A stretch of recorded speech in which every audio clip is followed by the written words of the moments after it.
देखो material master है क्या? मटेरियल मास्टर है बेसिकली आप ऐसे समझो एक सेंट्रल मास्टर रिकॉर्ड है। सेंट्रल मास्टर रिकॉर्ड मतलब किस चीज का master record?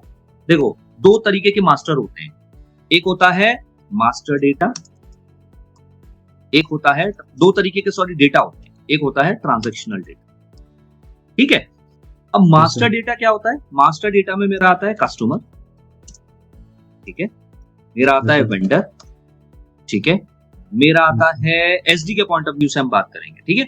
Okay sir. Customer आता है, वेंडर आता है, प्राइस आता है, ठीक है, ये और मटेरियल आता है। ये मेरा मास्टर डेटा का पार्ट है, सारा का सारा मास्टर डेटा का पार्ट। अब मेरा ट्रांजैक्शनल डेटा क्या होता है?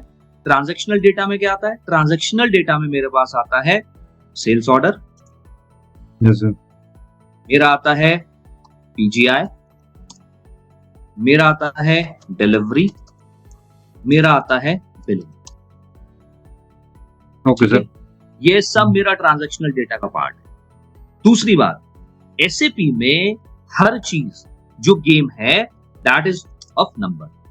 जैसे कि अगर मैं कहता हूं customer number, vendor number, price मतलब मैं जो प्राइस की बात कर रहा हूं, प्राइसिंग कंडीशंस की बात कर रहा हूं, तो कंडीशंस के भी नंबर होते हैं, मटेरियल का नंबर, ठीक है। तो अब हम मटेरियल मास्टर को ऐसे समझते हैं, अब हम कर क्या रहे हैं, हम आज पार्ट कर रहे हैं मटेरियल मास्टर का।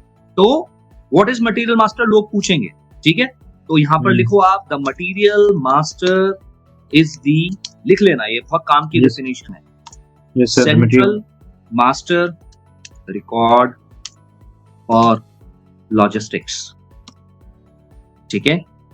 It is maintained in different views to support, ठीक है, various departments within an organization. अब ये क्या चीज होती है ये बताता हूं। मटेरियल मास्टर जैसे कोई भी एक चीज होती है ना, उसको देखने के तरीके हैं, उसके ना एक जैसे इंसान है, इंसान के अलग अलग अंग हैं। तो अंग मतलब उसका फेस है, उसका नेक है, उसका चेस्ट है, उसके हाथ हैं, उसके पैर हैं, उसके कमर है, उसका स्टमक है। तो अगर आप एक पर्टिकुलर चीज को अलग अलग तरीके से देखोगे तो हर चीज का एक अलग महत्व है लाइफ। तो इसी तरीके से मटेरियल मास्टर के भी अलग अलग व्यूज हैं जो कि मेंटेन किए जाते हैं। अब वो व्यूज क्या होते हैं? व्यूज होते हैं जैसे कि सेल्स व्यू। अब सेल्स व्यू क्या करेगा? सेल्स व्यू मटेरियल मास्टर का वो व्यू होता है जिसमें वही डेटा मेंटेन किए जाता है जो कि सेल्स से रिलेटेड डेटा होता है, ठीक है। एक है परचेजिंग व्यू, ठीक है, फिर है तो अब और आता है प्रोडक्शन व्यू। तो ये सब कैटेगरीज हैं डिफरेंट व्यूज के लिए, ठीक है। तो अब जैसे क्या होता है, प्रोडक्शन व्यू नाम की कोई चीज नहीं होती। इसमें क्या आते हैं? इसमें एमआरपी आता है, आपका मटेरियल रिक्वायरमेंट प्लानिंग, इसमें शेड्यूलिंग व्यू आता है, वो मैं अभी जब मटेरियल मास्टर दिखाऊंगा तो अभी पता चलेगा। शेड्यूलिंग व्यू आता है। तो ये जो व्यूज हैं मतलब हर एक की अपनी एक कैटेगरी है मास्टर डेटा मेंटेन करने के लिए, जिससे कि जब मेरा सेल्स ऑर्डर बन करके आए तो हर डेटा ऑटोमेटिकली सिस्टम उठा करके पॉपुलेट कर। यस सर, क्योंकि सर हर चीज इंटीग्रेटेड है। यस सर, है ना? Yes sir. तो अब इसका मतलब क्या हुआ? इसका मतलब ये हुआ कि material master data is maintained at various levels of the organization। कैसे भाई? कोई मटेरियल है, अब आप इसको प्रोसेस को समझो। कोई मटेरियल है, जब वो मैंने रॉ मटेरियल परचेज किया तो मेरा परचेज वाला बंदा, ऑर्गेनाइजेशन में जो परचेज वाला बंदा है वो मटेरियल मास्टर के व्यू में काम कर रहा है। जब मैंने वो मटेरियल प्रोड्यूस किया तो मेरा प्रोडक्शन लाइन वाला बंदा उस मटेरियल मास्टर पे काम कर रहा है। जब मैंने वो मटेरियल सेल किया तो मेरा सेल वाला या डिलीवरी पे गया तो मेरा सेल वाला और डिलीवरी वाला बंदा मटेरियल मास्टर पे काम कर रहा है। तो हर ऑर्गेनाइजेशन में हर डिफरेंट लेवल पर जो डिफरेंट ऑर्गेनाइजेशन में लेवल्स हैं, डिपार्टमेंट्स हैं, उनका मटेरियल मास्टर में दखल अंदाजी होती ही होती है। और हर एक की अपनी अलग अलग ऑर्गेनाइजेशन लेवल होती है। मतलब जैसे अगर परचेज वाला है तो परचेज वाला बंदा परचेज ऑर्गेनाइजेशन के थ्रू उसको रूट करे।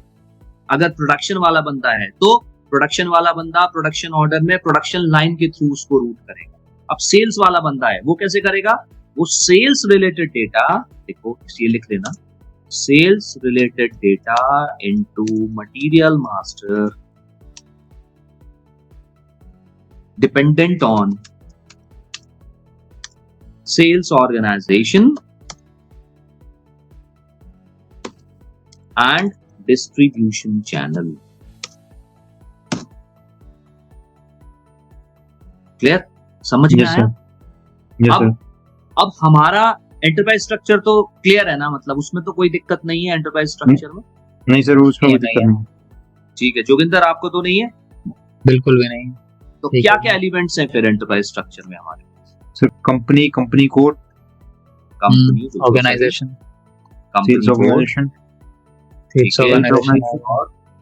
Division, distribution channel, division, very good, distribution channel, बिल्कुल सही।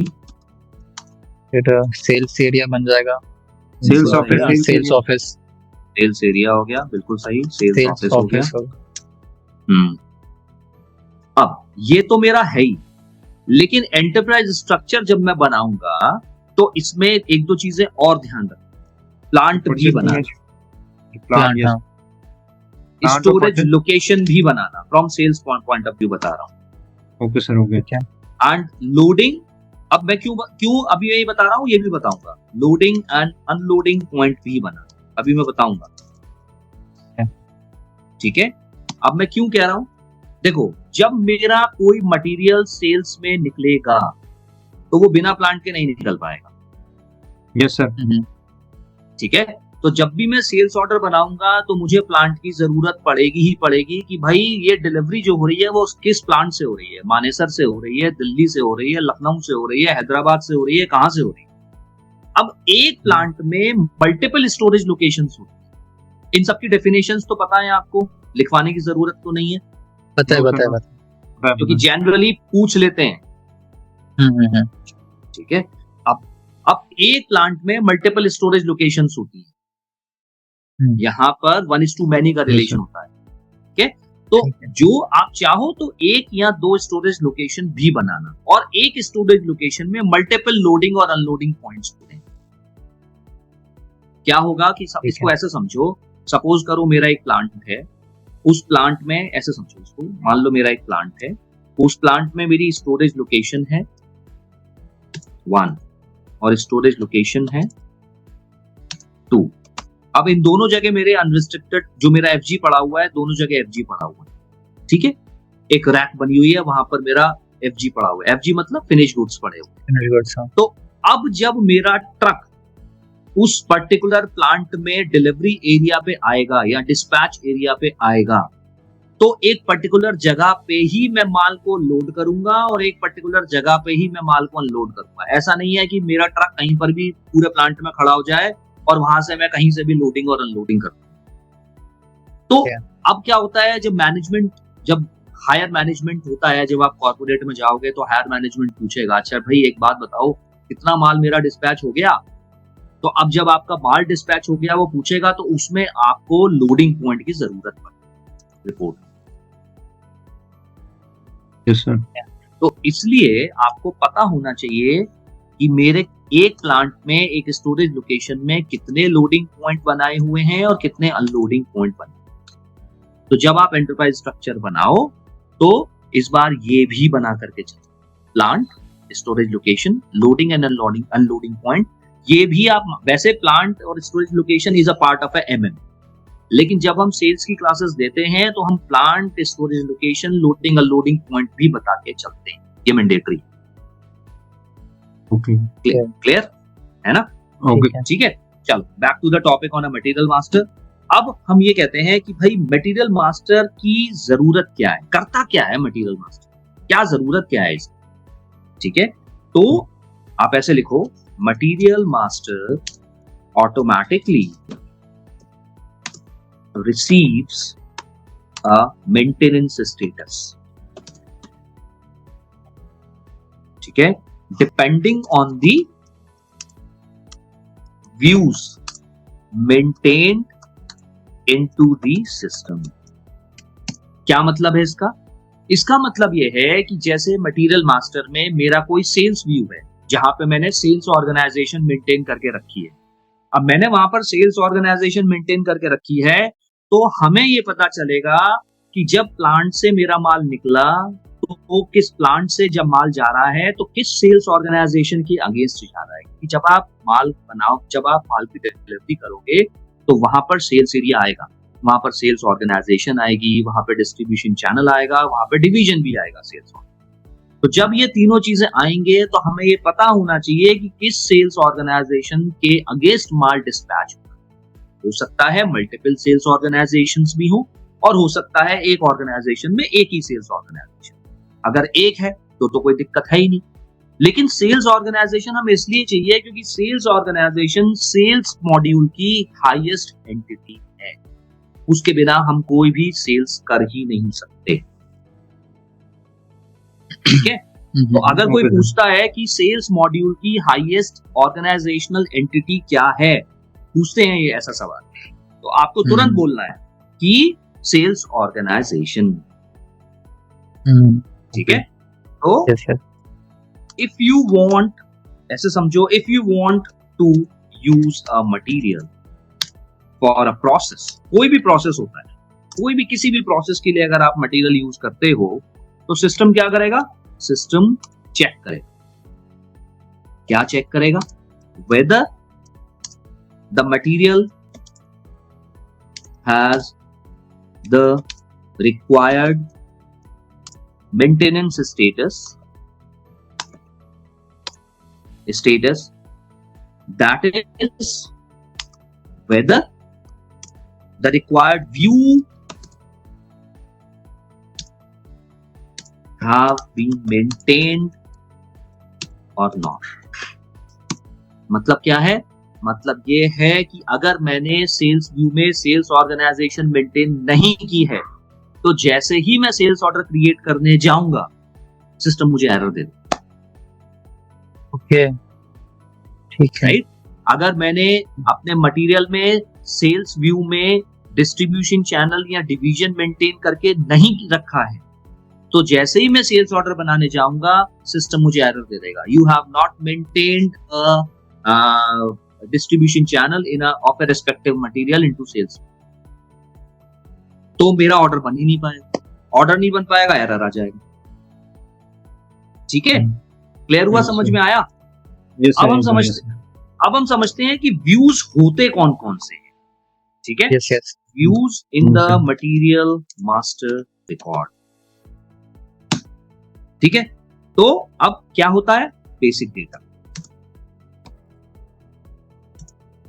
बेसिक डेटा जहां पे हम बेसिक चीजें डालते हैं।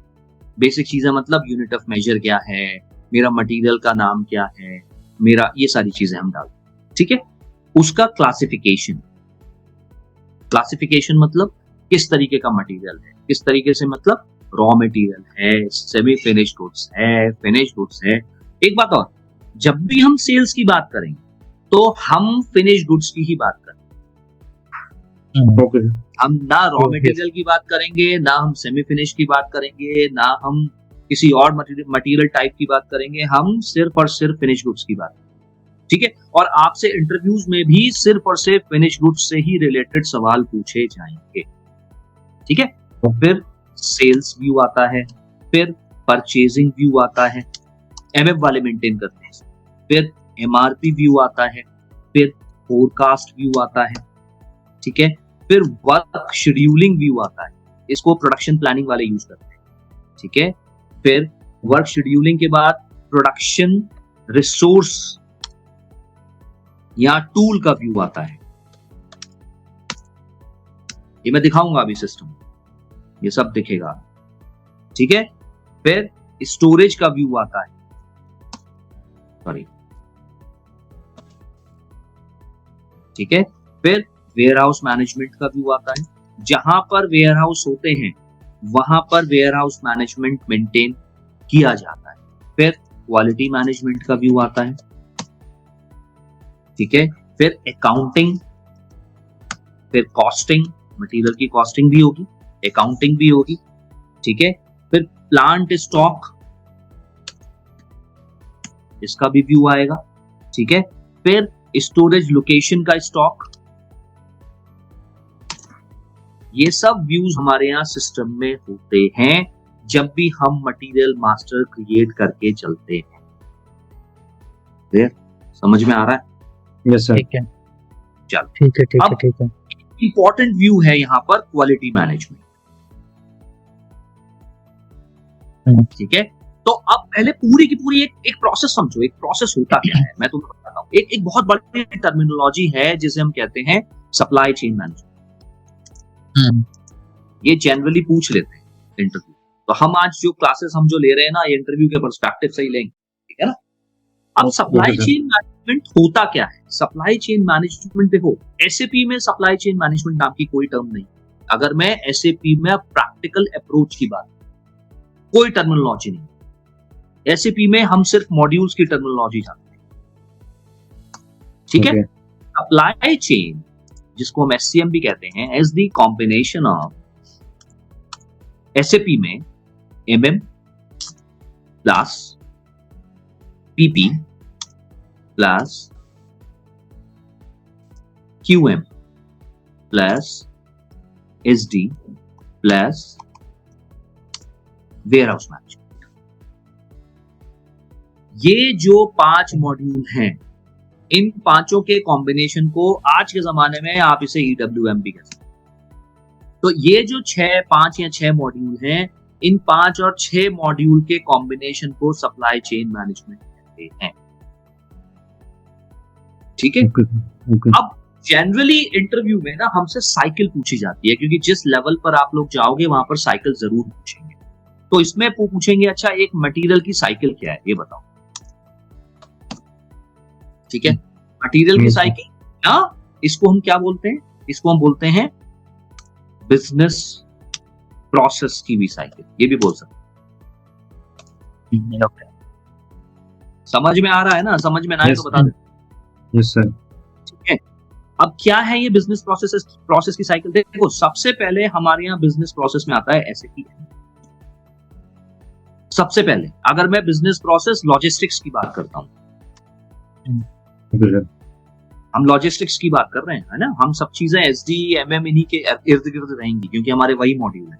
अगर ज्यादा डीप में जाएंगे तो फिर फाइनेंस, वेयरहाउस, क्वालिटी, फिर तो बहुत ज्यादा डीप है, ठीक है। तो अब एसएपी एमएम, अब एसएपी एमएम में क्या है, हम क्या करते हैं? एसएपी एमएम करता क्या है? SAP MM is all about the vendor management and receiving of material, receiving of goods, या हम मटेरियल भी बोलते हैं, फ्रॉम वेंडर, ठीक है। अब क्या होता क्या है? होता यह है कि हमारे पास माल आया, हमने रिसीव किया, मटेरियल रिसीव्ड, ठीक है। अब जब मेरे पास माल आया तो फिर मैंने क्या किया? मैंने उसका किया क्वालिटी चेक। मैं आपको इन मॉड्यूल्स की, ये जो हमारे मॉड्यूल्स हैं, इनका मैं कॉम्बिनेशन बता रहा हूं कि हमारे कहाँ इनकी जरूरत पड़ेगी और किस तरीके से हमारा सप्लाई चेन पूरा कवर करते हैं, ठीक है। अब जब मैंने क्वालिटी चेक किया, तो क्वालिटी चेक करने के बाद क्या हुआ? क्वालिटी चेक करने के बाद या तो मेरा क्वालिटी एक्सेप्ट होगी या रिजेक्ट होगी। ये दो चीजें तो होंगी। वेंडर ने मेरे को माल भेजा, तो या तो मेरे हिसाब से क्वालिटी भेजेगा, अगर मेरे हिसाब से नहीं भेजेगा तो फिर क्या होगा? तो फिर मैं उसे रिजेक्ट करूंगा, यही तो होगा। Yes sir. तो जो माल रिजेक्ट हुआ वो क्या हुआ? रिटर्न टू वेंडर चला गया। वापस चला गया। हमने कहा कि भैया ये तुम्हारा माल खराब है, इसको तुम वापस ले जाओ, हम इसके कोई पैसे वैसे नहीं देंगे। हमेशा होता क्या है, जब माल वेंडर देता है तो साथ में इनवॉइस भी देता है। Yes, ऐसा sir. ही होता है ना, जब रॉ मटेरियल Yes, कोई भी वेंडर Yes, sir, देता है invoice तो देता साथ में इनवॉइस भी देता है। तो Yes, sir. ये जो रिसीविंग ऑफ गुड्स है, इसी को हम एसएपी की लैंग्वेज में बोलते हैं गेट इन। आपने Gate सुना in. होगा, आपने यहाँ जब काम करते हो तो वहां पर कहते हैं अरे माल गेट इन नहीं हो रहा यार, वो ट्रक खड़े हुए हैं गेट पे, गेट इन नहीं हो रहा माल, कोई एरर हाँ, sir, होगा ना। inward और outward. हाँ, इनवर्ड और आउट, इनबाउंड बिल्कुल, आउटबाउंड inbound वैसे भी होता है कुछ। इनबाउंड भी कह सकते हैं, बिल्कुल सही है। ठीक है। ठीक है, इनबाउंड भी कह सकते हैं, इनवर्ड भी बोल सकते हैं। ठीक है, तो अब क्या हुआ, जब रिजेक्ट हुआ तो मैंने रिटर्न कर दिया वेंडर।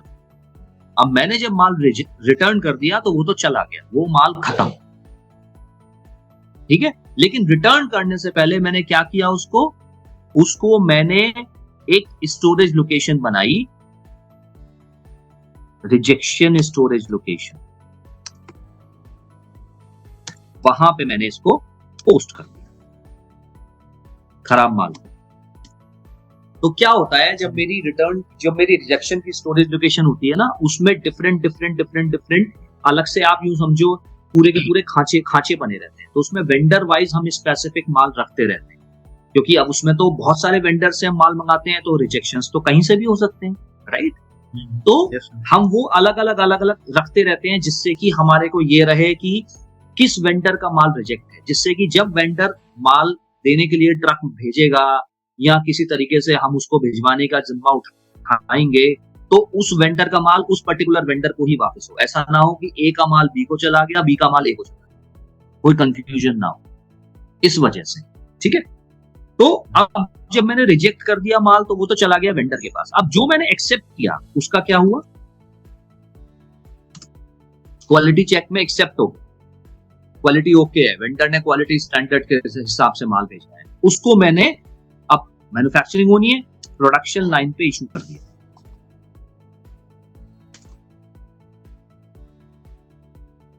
ठीक है, Yes, sir. समझ आया? Yes, sir. Yes, sir. नहीं आ रहा है तो बता देना। ठीक है, नहीं, अब उसको मैंने प्रोडक्शन लाइन पे इशू कर दिया। अब जब मैंने प्रोडक्शन लाइन पे इशू किया तो मेरा प्रोडक्शन लाइन पे इशू हुआ, प्रोडक्शन ऑर्डर्स वगैरह बने और मेरा माल बन के तैयार हो गया, मेरा एफजी रेडी हो गया। अब जब मेरा एफजी रेडी हो गया तो ये मैंने किस में डाल दिया, ये मेरा चला गया स्टोरेज लोकेशन सेल्स या डिलीवरी, जिसे हम आम भाषा में डिस्पैच भी बोलते हैं।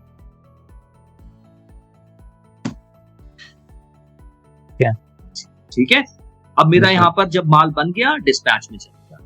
अब डिस्पैच में, अब देखो एमएम में मेरा माल आया, पीपी में मैंने प्रोडक्शन किया। अच्छा हाँ, एक चीज है, लाइन इशू हुआ, एफजी बना, फिर एफजी का भी मैं क्वालिटी चेक करूं एज पर स्टैंडर्ड, मेरा फिनिश गुड बन के रेडी हुआ है कि नहीं हुआ। अगर मेरा यहां पर क्वालिटी चेक फिर से होगा तो क्या होगा, एक्सेप्ट और रिजेक्ट। तो अगर मेरा एक्सेप्ट हुआ तो वो चला गया डिलीवरी डिस्पैच एरिया, लेकिन अगर मेरा रिजेक्ट हुआ तो रिजेक्ट होने पर क्या होगा, वापस से चला जाएगा री इश्यू टू प्रोडक्शन लाइन, फिर से प्रोडक्शन लाइन पे चलो। क्यों? क्योंकि भाई ये तो माल डिस्पैच हो गया, फिर उसको क्या नाम है पूरा का पूरा गलाएंगे। जैसे फॉर एग्जांपल ऐसा समझो, जैसे पहिया बनता है, पहिया बनते हुए देखा है कभी कैसे, या किसी ने कोई मैन्युफैक्चरिंग बनते हुए देखी है? नहीं देखी। मशीन्स होती हैं बड़ी बड़ी ऐसा कुछ, वो तो ठीक है, लेकिन हाँ। प्रोसेस क्या है? जैसे मान लो मैं कहता हूँ, चलो एक एग्जांपल देते हैं, लाइव एग्जांपल देते हैं। सपोज ये जो हमारे जो एलॉय व्हील्स बनते हैं, ठीक है, अब एलॉय व्हील्स बनते हैं तो कैसे बनते हैं, रबड़ हटा दो अलग, रबड़ की तो बात अलग है, वो तो अपोलो टायर्स, सीएट टायर्स, वो टायर्स तो बने बनाए ले लेती है कंपनी। केवल सिर्फ एलॉय की बात कर, अगर मैं सिर्फ एलॉय की बात करता हूं तो वो एल्यूमिनियम का एलॉय होता है। तो वो क्या होता है कि वो बहुत हाई टेम्परेचर पे उसको मेल्ट किया जाता है। उस एलॉय को जब मेल्ट किया जाता है तो वो लिक्विड फॉर्म में आ जाता है, तो जब वो लिक्विड फॉर्म में आता है तो एलॉय की जो शेप होती है, जो आप देखते हो यार इसकी ना, ये जो एलॉय व्हील है यार बहुत खूबसूरत बनाया हुआ है, उस तरीके की डाइज होती है। डाइज मतलब एक स्ट्रक्चर्ड फॉर्म में एक शेप होती है, उसमें उस मेल्टेड एल्युमिनियम को डाल दिया जाता है। मोल्ड भी कहते हैं शायद। हाँ ठीक है।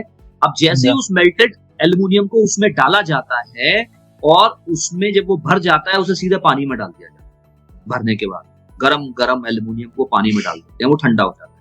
ठंडा होके वो जम जाता है और उस पर्टिकुलर शेप को ले लेता है।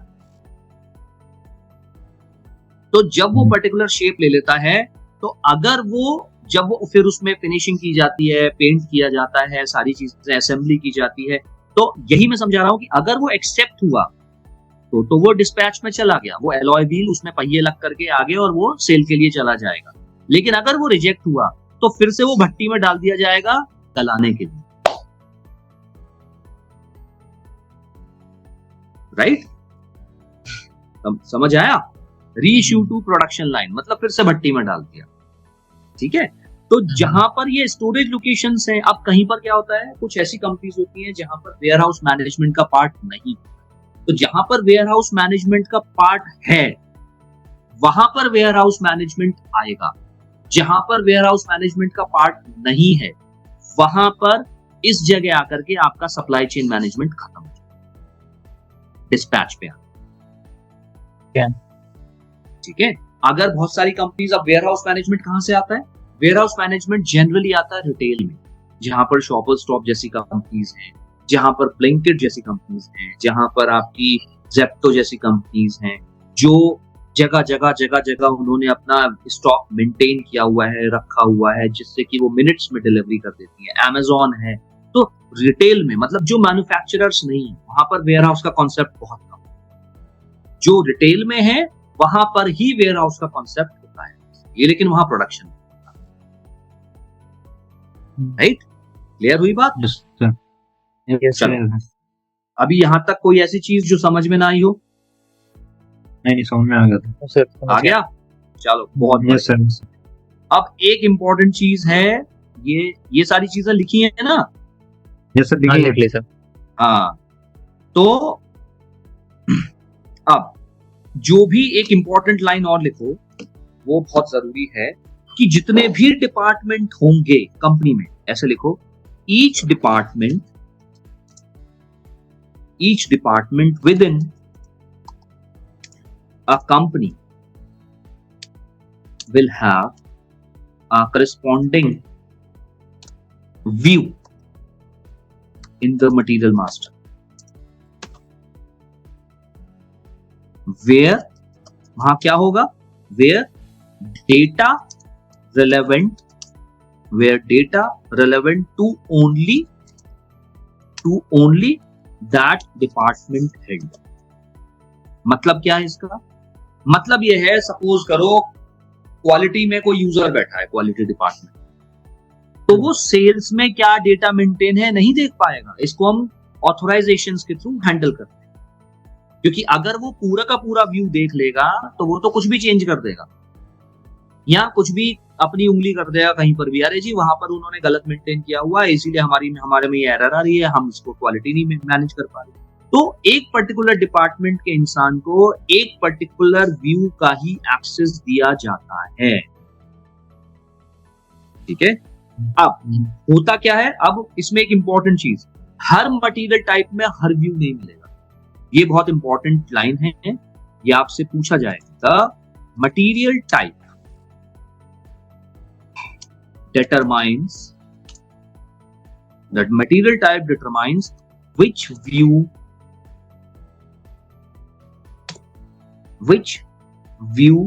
of a material master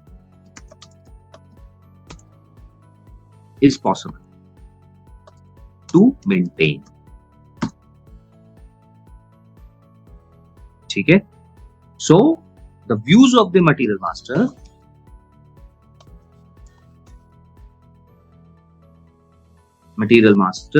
records that can be maintained or displayed can be determined for each user. मतलब क्या है? मतलब यह है कि अगर मैं कहता हूं रॉ मटेरियल, तो एसएपी की लैंग्वेज में रॉ मटेरियल का जो मटेरियल टाइप है, मटेरियल टाइप इन एसएपी, उसको हम लिखते हैं ROH. ठीक है, तो अब ROH, अगर कोई मटेरियल मास्टर में मटेरियल बना रहा है तो उसका मटेरियल टाइप अगर ROH लिया हुआ है तो इसका मतलब वो रॉ मटेरियल है. तो जैसे ही उसने लिखा रॉ मटेरियल ROH, तो जो व्यूज होंगे मटेरियल मास्टर के वो ROH के हिसाब से ही खुलेंगे. उसमें सेल्स व्यू का कोई पॉइंट नहीं है, क्योंकि रॉ मटेरियल बेचा नहीं जा सकता. तो सेल्स व्यू खुलेगा ही नहीं, आएगा ही नहीं. क्लियर? समझ में आ रहा है? हाँ. अब जैसे आया फिनिश गुड्स, हम बात करेंगे finish goods from the sales point of view. तो मटेरियल टाइप क्या होगा एसएपी की लैंग्वेज में? Material type in SAP FERT, यही होना है. ठीक है, और इसकी स्पेसिफाइड वैल्यूएशन क्लास होती है which is 7920. ठीक है, 7920 ये स्पेसिफाइड वैल्यूएशन क्लास होती ही होती है अगर मैं अपने फिनिश गुड्स की बात करता हूं. ठीक है, क्लियर? सर ठीक है, पूछना इसमें. हाँ पूछो. सर जैसे रॉ मटेरियल होता है, जैसे रॉ मटेरियल का आपने कहा कि रॉ मटेरियल का कोई सेल्स व्यू होता ही नहीं है. हाँ, लेकिन जैसे जो हाँ बोलो. लेकिन जैसे जो कंपनीज होती हैं जिसमें रॉ मटेरियल कन्वर्ट किया जाता है फिनिश गुड्स में, फिर उसके बाद वो डीलर और रिटेलर और वहां तक पहुंचता है, तो वो भी तो कहीं से आता है, उसका कुछ प्रोसेस नहीं होता है. रॉ मटेरियल कन्वर्ट कैसे करते हैं फिनिश गुड्स में? सर जैसे मैं TMT सेगमेंट में काम किया है तो वहाँ पे रॉ मटेरियल आता था. जैसे ठीक है, आपका लोहा आया, ट्रक्स, जैसे लोहा आया, फिर उसको ठीक है, हाँ फिर उसको डलाई में डाला गया, फिर उसको जैसे आपने पूरा प्रोसेस, फिर उनके एक खांचे बने हुए थे जिनको आप कह रहे थे कि उनके डाई बनी हुई थी, फिर उसमें वो कन्वर्ट किया है. एक फर्नेसेस लगी होती है बड़ी बड़ी. बिल्कुल, फिर उसमें जैसे पूरा पार्ट प्रोडक्शन का है. Okay sir, okay. ये पूरा पार्ट प्रोडक्शन का है. तो जब मेरा रॉ मटेरियल आया तो सिस्टम में अब क्या है, देखो, जब मेरा रॉ मटेरियल आया तो रॉ मटेरियल मंगाने के लिए मुझे परचेज ऑर्डर बनाना पड़ेगा. तो मुझे रॉ मटेरियल बनाने की जरूरत क्यों पड़ी सिस्टम में? मुझे रॉ मटेरियल बनाने की जरूरत इसलिए पड़ी सिस्टम में क्योंकि मुझे परचेज ऑर्डर अगर मैं बनाऊंगा तो उसमें रॉ मटेरियल का मटेरियल नंबर मुझे देना पड़ेगा. क्योंकि तभी तो मैं वेंडर को बोलूंगा कि भाई मुझे ना ये इतनी बड़ी लोहे की ये वो चाहिए, मुझे अलॉय चाहिए. तो वो जो मटेरियल नंबर है वो मैं तभी मंगा पाऊंगा जब मेरे पास उस रॉ मटेरियल का मटेरियल नंबर होगा. ओके. अब जब वो पूरा का पूरा प्रोडक्शन लाइन के प्रोसेस से होता हुआ आया तो वो FG आ गया. तो वो FG जब आया तो FG भी मैं मटेरियल मास्टर में क्रिएट करूंगा. ये मेरा मास्टर डेटा है. तभी तो मैं सेल्स ऑर्डर में उस मटेरियल को ले पाऊंगा, वरना सेल्स ऑर्डर में ले ही नहीं पाऊंगा. Okay sir, okay. हाँ ठीक है, वो मेरा मास्टर डेटा है. तो मास्टर डेटा मुझे बनाना ही बनाना पड़ेगा. और मास्टर डेटा मेरा कौन कौन सा है? मास्टर डेटा है मेरा कस्टमर का, वेंडर का, प्राइस का, मटेरियल. ये मेरा मास्टर डेटा है. तो मुझे बनाना ही है.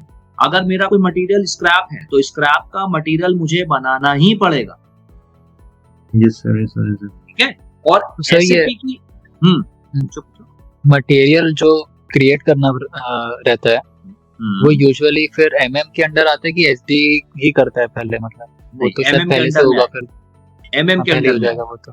बिल्कुल आपके पास मटेरियल मास्टर बना हुआ मिलेगा, लेकिन एज ए SD कंसल्टेंट आपकी हेल्प के बिना MM वाला क्रिएट नहीं करेगा. आपसे वो आपसे पूछेगा अच्छा भाई ये कौन सा मटेरियल है? आप वो कहेगा फिनिश गुड्स बनाने हैं मुझे, आजा मेरे साथ. तो आपसे वो पूछेगा वैल्यूएशन क्लास क्या लेनी है? आप कहोगे भाई साहब फिनिश गुड की वैल्यूएशन क्लास हमेशा 7920 ली जाती है. ठीक है. तो वो आपसे पूछ करके वो फिर वो 7920 डालेगा. मटेरियल टाइप क्या लेना है? तो आप कहोगे FERT ही लिया जाता है, तो आप FERT ही उसे बताओ. तो ये जो चीजें हैं ना, ये आपकी हेल्प के बिना मटेरियल मास्टर बना ही नहीं पाएगा.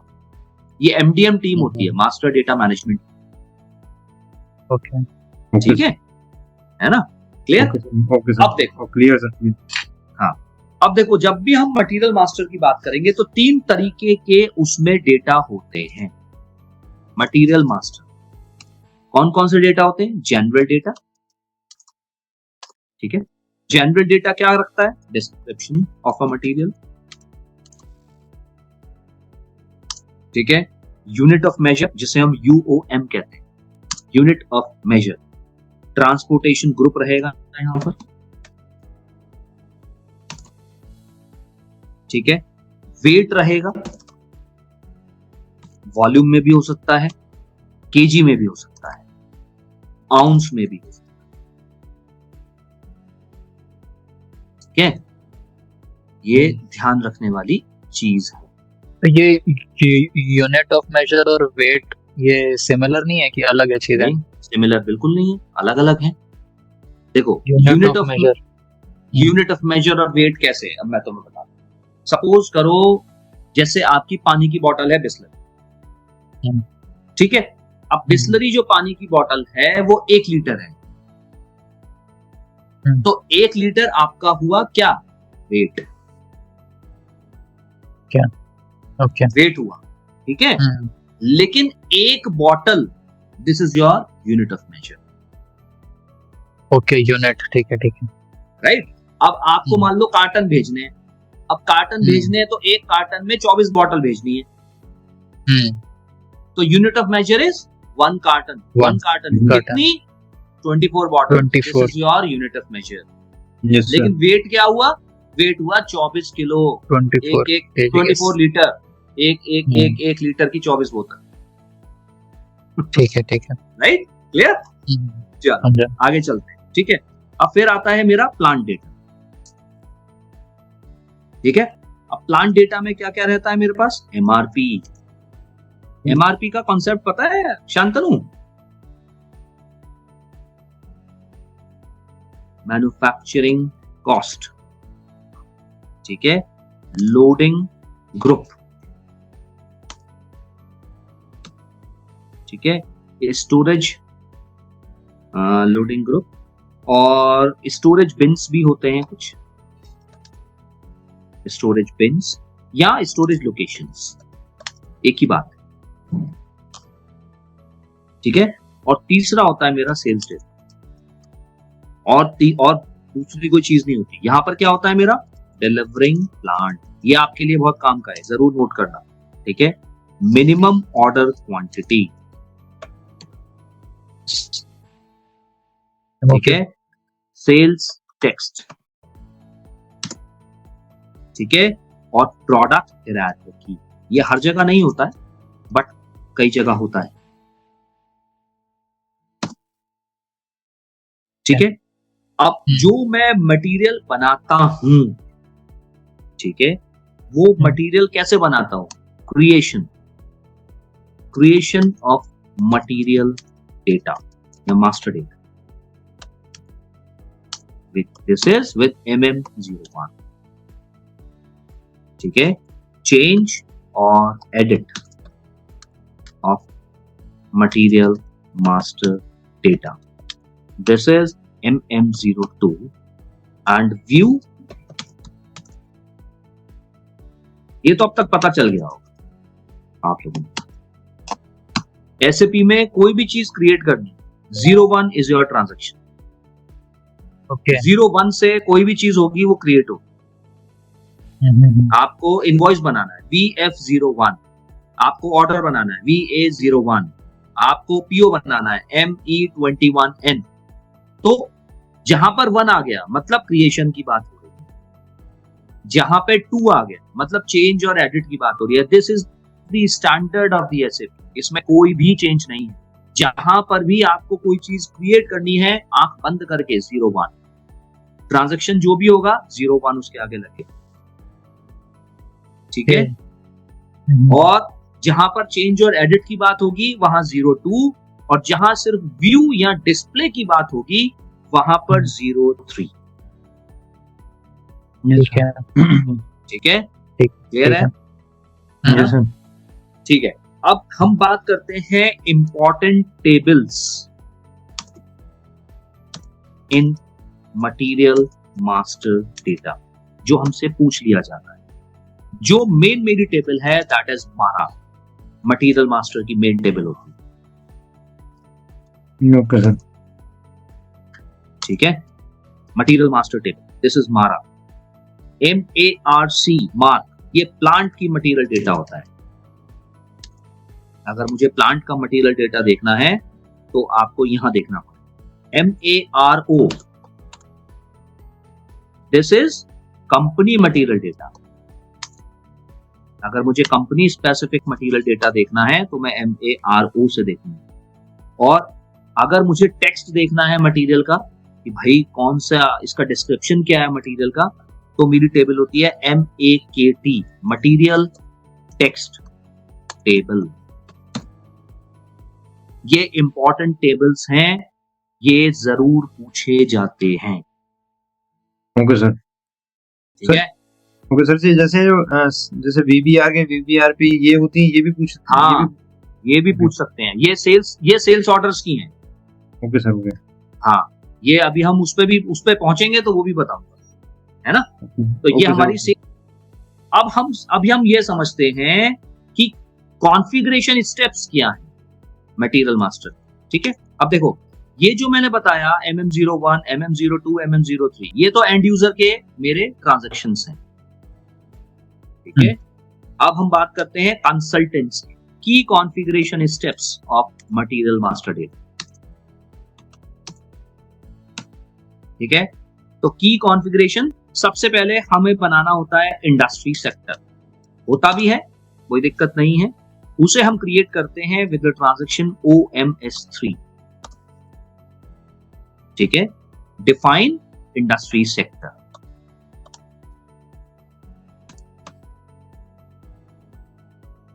ठीक है, अगर इसका पाथ करें तो path, let me recall, SPRO में जाएंगे, देन उसके बाद लॉजिस्टिक्स जनरल में जाएंगे,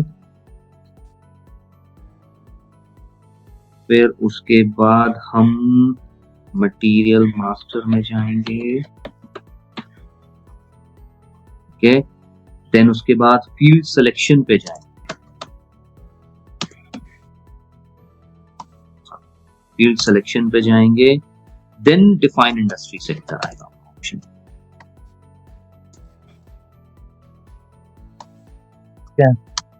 ठीक है, ठीक है, तो फिर वहां पर आप इंडस्ट्री सेक्टर डिफाइन कर सकते हो। ठीक है, उसके बाद हम बनाएंगे, अब सबसे पहले हमारा इंडस्ट्री सेक्टर बन गया। इंडस्ट्री सेक्टर क्या होता है? इंडस्ट्री सेक्टर होता है कि भाई आपको किस इंडस्ट्री से रिलेटेड मटेरियल बनाना है। आप फार्मा से रिलेटेड बना रहे हो, आप ऑयल एंड गैस से रिलेटेड बना रहे हो, आप मैन्युफैक्चरिंग ऑटोमोबाइल से रिलेटेड बना रहे हो, आप अपना रिटेल से रिलेटेड बना रहे हो, ये सब मेरे इंडस्ट्री सेक्टर, राइट। किस इंडस्ट्री से रिलेटेड आप मटेरियल क्रिएट कर। ठीक है, फिर आता है मटेरियल टाइप। अब जब मेरा इंडस्ट्री सेक्टर बन गया तब मेरा बनेगा मटेरियल टाइप, कि भाई किस तरीके का मटेरियल मैं किस तरीके का टाइप ऑफ अ मटेरियल मेरा क्या रहे। तो अब जैसे ये क्यों इंडस्ट्री सेक्टर से क्यों पता चलेगा, जैसे इंडस्ट्री सेक्टर आप रिटेल लिया तो वहां आपको रॉ मटेरियल बनाना ही नहीं, लेकिन अगर आपने इंडस्ट्री सेक्टर ऑटोमोबाइल या मैन्युफैक्चरिंग लिया है तो वहां पर आपको रॉ मटेरियल बनाना ही बनाना पड़ेगा। ठीक है, तो ये कैसे बनेगा? OMS2, एक ट्रांजैक्शन कोड होता है OMS2। ठीक है, तो OMS2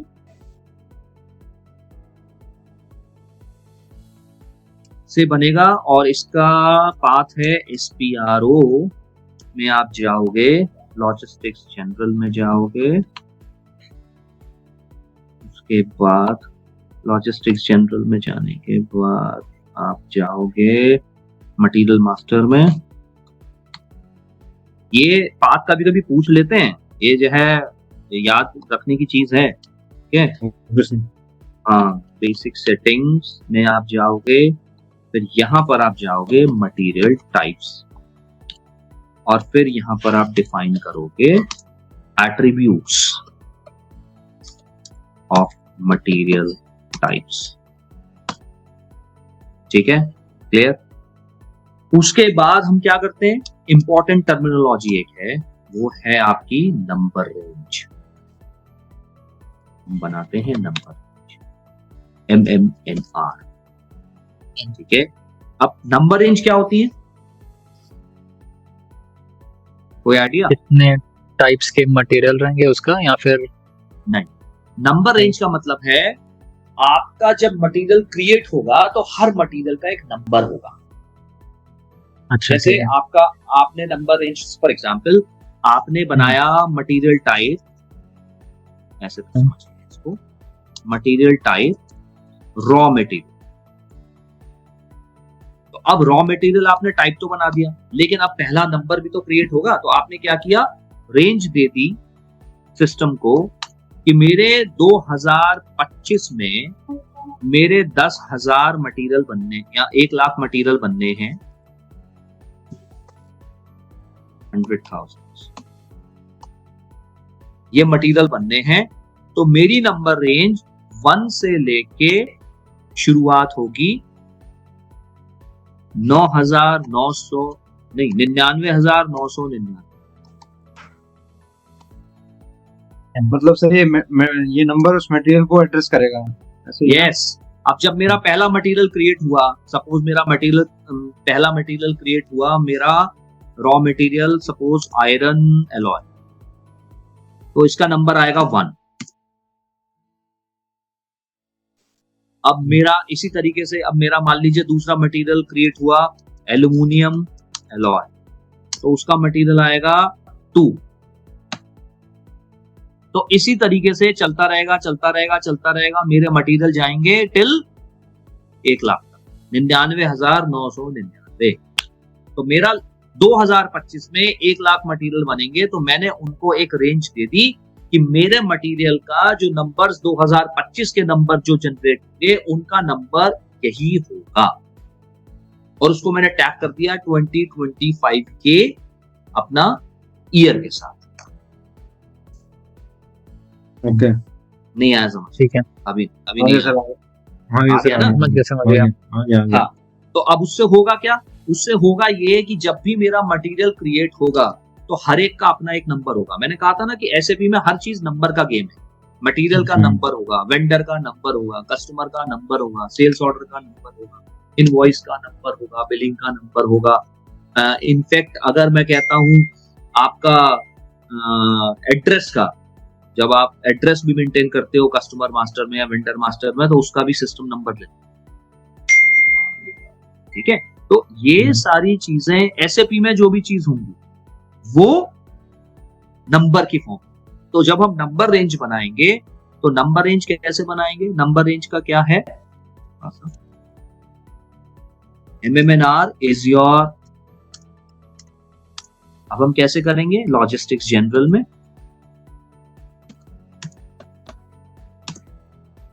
लॉजिस्टिक्स जनरल में, फिर उसके बाद आप जाओगे मटेरियल मास्टर में, सीधे टी कोड भी यूज कर सकते हो, कोई दिक्कत नहीं। मैं बस बता रहा हूं क्योंकि जिससे कि तुम्हें ध्यान रहे। बेसिक सेटिंग्स में आप जाओगे, मटेरियल मास्टर में जाओगे और फिर नंबर रेंजेस में जाओगे, ठीक है। क्लियर हुई, समझ में आया? इसी फॉर्म में बनाना है, कॉन्फ़िगरेशन इसी फॉर्म में हो, ठीक है। फिर मैं क्या करता हूं, मैं बनाता हूं इसके बाद फील्ड सिलेक्शन। फील्ड सिलेक्शन क्या होता है मैं बता, देखो सॉरी,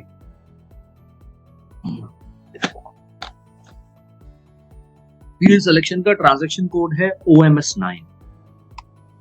अब इसका मतलब क्या है, देखो फील्ड सिलेक्शन में क्या होता है, एसएपी में हमारे पास एक फैसिलिटी होती है कि हमें कौन सा फील्ड मैंडेटरी रखना है और कौन सा फील्ड ऑप्शनल रखना है, कौन सा फील्ड को सप्रेस कर देना है, कौन से फील्ड को कंप्रेस कर देना है, हम वो कर सकते हैं। मतलब क्या है, मतलब ये है, अभी समझो। मतलब ये है कि सपोज करो मैंने कोई कस्टमर बनाया, कस्टमर का नंबर है 1 2 3, ठीक है, लेकिन उसमें मेरे पास है फर्स्ट नेम, एक फील्ड है फर्स्ट नेम, एक फील्ड है लास्ट नेम, एक फील्ड है एड्रेस, एक फील्ड है पिन कोड। ठीक है, अब मैंने फर्स्ट नेम को कर दिया मैंडेटरी और लास्ट नेम को कर दिया मैंडेटरी, एड्रेस को मैंने कर दिया ऑप्शनल, लेकिन पिन कोड को मैंने कर दिया मैंडेटरी। तो अब होगा क्या, सिस्टम कैसे बिहेव करेगा? सिस्टम बिहेव करेगा कि अगर मेरा नाम है अभिजीत तो मुझे अपना नाम यहां डालना ही डालना है, क्योंकि ये फील्ड मेरा मैंडेटरी है। सिस्टम मुझे आगे बढ़ने ही नहीं देगा। Yes sir. राइट? अगर लास्ट नेम मैंने डाल रखा है तो व्यास मुझे डालना ही पड़ेगा, लेकिन एड्रेस इज माय ऑप्शनल। तो एड्रेस अगर ऑप्शनल है तो चाहे मैं डालूं या ना डालूं, नॉट मैंडेटरी। लेकिन पिन कोड इज मैंडेटरी, तो पिन कोड मुझे डालना ही पड़ेगा, 301213 जो भी है। तो मतलब मेरे को SAP ये फैसिलिटी देता है कि मैं अपने सिस्टम में अपने बिजनेस रिक्वायरमेंट के हिसाब से फील्ड्स का चुनाव कर सकता हूं। बिजनेस की रिक्वायरमेंट है कि मुझे फर्स्ट नेम किसी कस्टमर का नहीं चाहिए, मुझे जरूरत ही नहीं है, मैं लास्ट नेम से ही सर्च कर दूंगा, तो आप फर्स्ट नेम हटा दो, आप इसको सप्रेस कर सकते हो, हटा दो आप, तो ये फील्ड आपको दिखाई नहीं देगा, गायब। समझा पा रहा हूँ ना, नहीं समझा पा रहा? Yes sir, yes sir, yes sir, yes sir, बिल्कुल सर। हाँ ना, कुछ बोलते रहो यार, मजा तभी आता है जब बातचीत होती रहती है ना।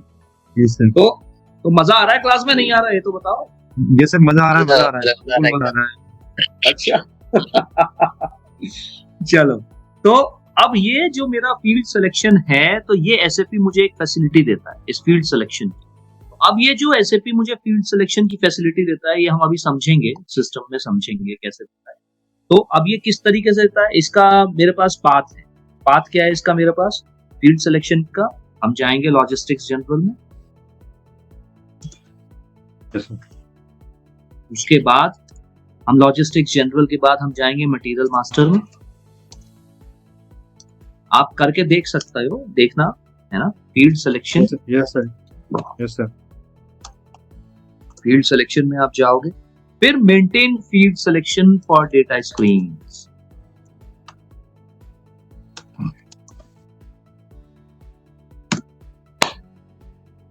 ठीक है, क्लियर? Yes sir. ओके।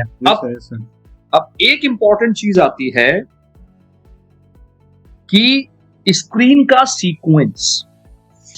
अब यहां पर एक इंपॉर्टेंट चीज आती है, स्क्रीन सीक्वेंस। स्क्रीन सीक्वेंस क्या होता है अभी समझाता हूं। इसका टी कोड होता है OMT3B। ठीक है, अब स्क्रीन सीक्वेंस होती क्या है? स्क्रीन सीक्वेंस का मतलब है define the order and selection of the data screen, जिसको हम क्या अभी तक पढ़ते आए हैं, views of your material types. जैसे फॉर एग्जांपल, अब मैं ये कहता हूं कि मैंने यहां व्यूज पढ़े थे, मैं कहता हूं कि बेसिक डेटा के बाद क्लासिफिकेशन आता है, लेकिन मैं ये चाहता हूं कि ये क्लासिफिकेशन यहां ना आकर के ये क्लासिफिकेशन स्टोरेज लोकेशन के बाद आना चाहिए सिस्टम के अंदर। तो SAP ये मुझे फैसिलिटी देता है कि मैं अपनी स्क्रीन्स को अपने हिसाब से उनका सीक्वेंस सेट कर सकता हूं, मैं उनका ऑर्डर, उनका सिलेक्शन स्क्रीन्स का अपने हिसाब से मेंटेन कर सकता हूं। क्लियर? नहीं आया? ठीक है, ठीक है। नहीं आया सर, एक बार इसको जरा प्रैक्टिकली समझेंगे तो जरा क्लियर और हाँ, बिल्कुल बिल्कुल बिल्कुल। ठीक है, ठीक है, क्लियर है ना? Yes sir, clear clear. Yes sir. अब इसको सीक्वेंस को मैं अपने हिसाब से मेंटेन कर सकता हूँ। ठीक, तो मेरे ख्याल से सफिशिएंट है। थोड़ा सा प्रैक्टिकल देखते हैं इसका। ठीक है, चलो ठीक है। अब हम बात करते हैं, देखो मटेरियल मास्टर की हमने देखा MM01, ठीक है, पर ये हमारी यूजर की है। ठीक, अब क्या होगा जब आप मटेरियल बनाओगे तो पहले बना के देख। यहाँ पे मटेरियल, ये जो मटेरियल है ये मटेरियल नंबर है, सिस्टम मुझे खुद जनरेट करके दे। Okay sir. ये मेरा इंडस्ट्री सेक्टर, इंडस्ट्री सेक्टर कुछ भी ले सकते हो आपने, मान लो automobile industry. Material type, material type आपने कहा कि मैं लेता हूं FERT, ठीक है। अब इसमें दो ऑप्शंस और हैं, change number and copy from. तो कॉपी फ्रॉम क्या होता है कि सिस्टम क्या करता है, सिस्टम ये कहता है कि आप एक पर्टिकुलर मटेरियल को किसी दूसरे मटेरियल से कॉपी भी कर सकते हो, जिससे कि उस पर्टिकुलर चीज की जो भी कैरेक्टरिस्टिक्स हैं वो आपको स्क्रैच से ना बनानी पड़े और आपकी वो सारी कैरेक्टरिस्टिक्स आपके नए मटेरियल में आ जाए। सपोज करो कि मैंने यहां पर एक चीज कुछ ड्रॉ की,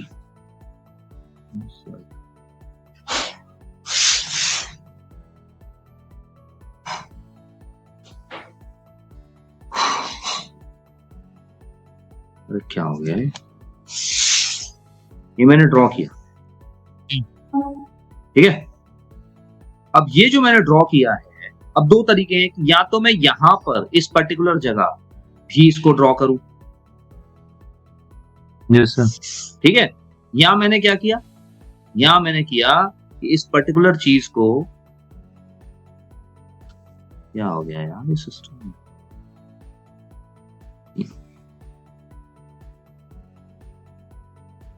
या मैंने क्या किया, या मैंने ये किया कि इस पर्टिकुलर चीज को मैंने उठाया, कॉपी किया और पेस्ट कर, मतलब मुझे ऐसी ही डिजाइन चाहिए।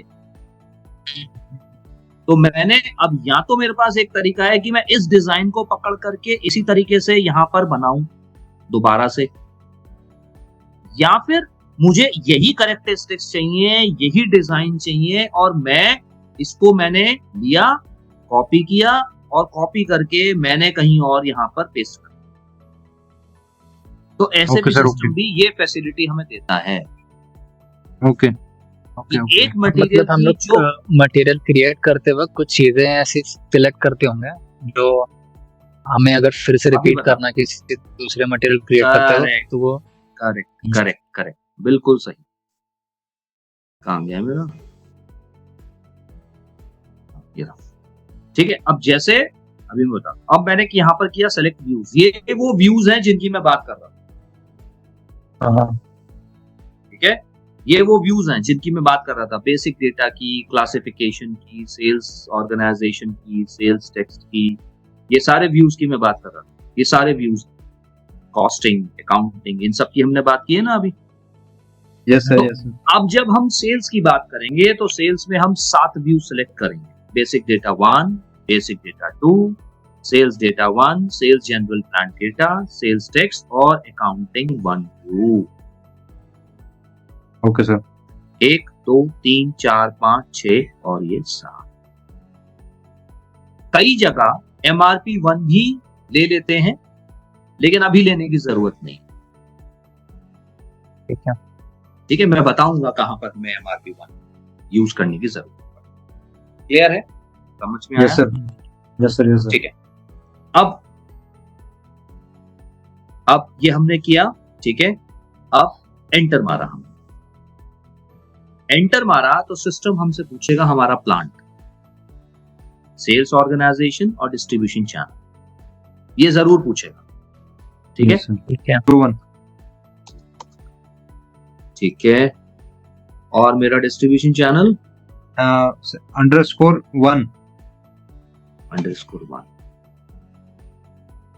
अब एक और तरीका बताता हूं तुम्हें क्या करना, जब भी अपनी नई कंपनी बनाओगे तो सब कुछ एक ही रखना।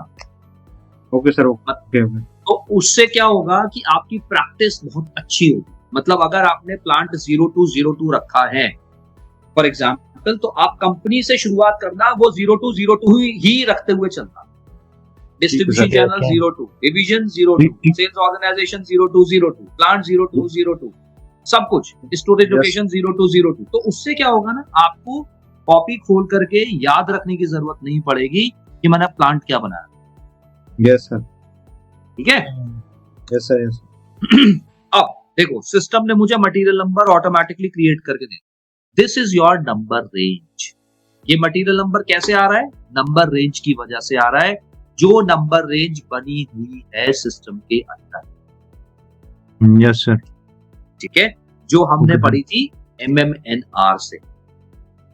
यस सर, MMNR से। अच्छा, ये /n और /o का मतलब पता है तुम्हारे को? यस सर, लैश पता है ना? तुम्हारे Yes, को sir. पता है, जोगिंदर को पता है। जोगिंदर क्या होता है मेरे भाई कि आप कोई भी अगर, ये SAP की मेन स्क्रीन है,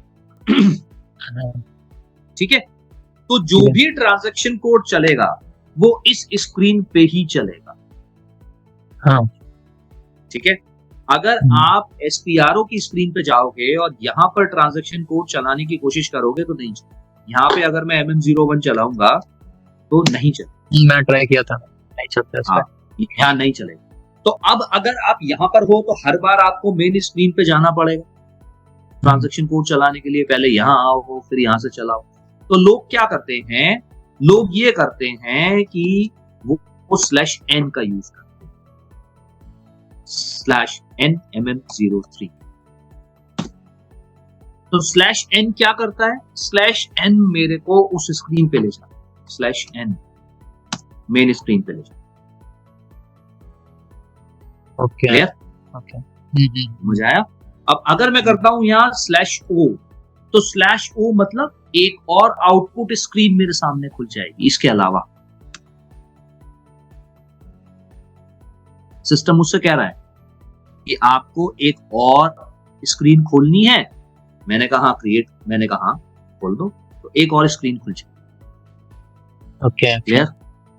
समझ में आई बात? ठीक है, तो Yes, sir. ये है /n और /o का कॉन्सेप्ट। ठीक है। चलो, ठीक है। अब यहाँ पर मेरे पास ये मटेरियल नंबर मेरे को सिस्टम ने क्रिएट करके दे दिया। अब मैंने यहाँ पर मान लो डिस्क्रिप्शन डाला, सपोज करो मैंने यहाँ डाला एल्यूमिनियम। सर एक डाउट है, जैसे हाँ, ये पूछो। मटेरियल नंबर है जो, हाँ, तो ये नंबर रेंज है उसकी? नहीं ना, हाँ। नंबर रेंज तो नहीं है ना, ये नंबर रेंज है। नंबर रेंज है बेटा, नंबर रेंज है, तभी तो ये नंबर उठा। मतलब क्या है कि 12,742 मटेरियल इस रेंज में बन चुके हैं। ये हम 43वां बना रहे हैं। Okay okay. कैसे? अब चलो कैसे दिखा। नंबर रेंज जहां मैंने तुम्हें बताई थी, नंबर रेंज दो तरीके की होती है, एक होती है इंटरनल और एक होती है एक्सटर्नल। अब इसका क्या मतलब है? इसको आप ऐसे समझो, internal is your automatic and external is your manual. मतलब क्या है? मतलब ये है कि आप ये चाहते हो कि मेरा ऑटोमेटिकली नंबर सिस्टम असाइन करता रहे। आज एक मटेरियल बना, उसका नंबर 1 आ गया, कल एक मटेरियल बना, उसका नंबर 2 आ गया, परसों एक मटेरियल बना, उसका नंबर 3 आ गया, और मटेरियल्स बने, मेरा नंबर आ गया 100, और मटेरियल बने 101। ऑटोमेटिक नंबर असाइन करता रहे, तो उसको हम बोलते हैं इंटरनल नंबर। ये अल्फा न्यूमेरिक नहीं हो सकता। अल्फा न्यूमेरिक क्या होता है? अल्फा न्यूमेरिक मींस अल्फाबेट्स भी आ रहे हैं इसमें। न्यूमेरिक मींस हाँ, combination of number and alphabets. ठीक है, तो ये अल्फा न्यूमेरिक नहीं हो सकती है। कौन सी? इंटरनल। लेकिन एक्सटर्नल मेरी अल्फा न्यूमेरिक भी हो सकती है।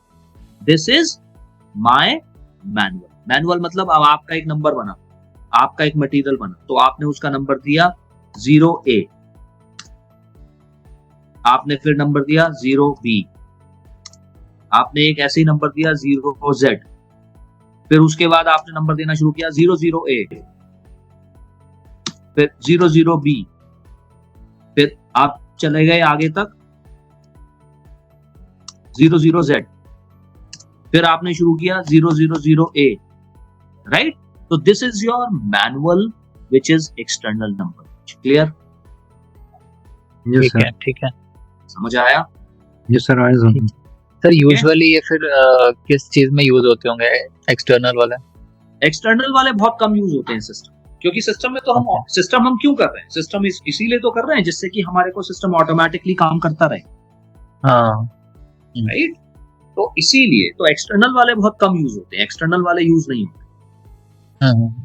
ठीक है, ये देखो एक्सटर्नल पे, यहाँ ये एक्सटर्नल है ना, तो यहाँ पे जब आप क्लिक करोगे तो एक्सटर्नल नंबर रेंज बन जाएगा। जिस पे आते हैं मटेरियल मास्टर पे, अब एल्यूमिनियम एलॉय आपने दिया, ये नंबर मेरे को सिस्टम ने ऑटोमेटिक जनरेट करके दिया। अब मैंने यहाँ लिया base unit of major.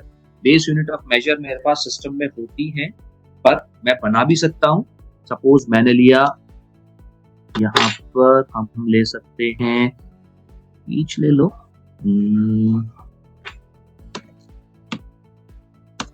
Each ले लो, ठीक है। अब एक इंपॉर्टेंट चीज है, general item category group. General item category group क्या होता है? What is general item category group? कोई आइडिया? ये नहीं,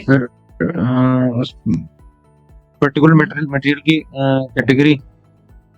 हाँ, जनरल आइटम कैटेगरी ग्रुप क्या होता है? General item category group of a materials होता है, जिससे कि हम उस मटेरियल को हैंडल कर सकें। फॉर एग्जाम्पल, अगर मेरा यहाँ पर, हाँ, अगर मेरा यहाँ पर NORM है, अरे बंद,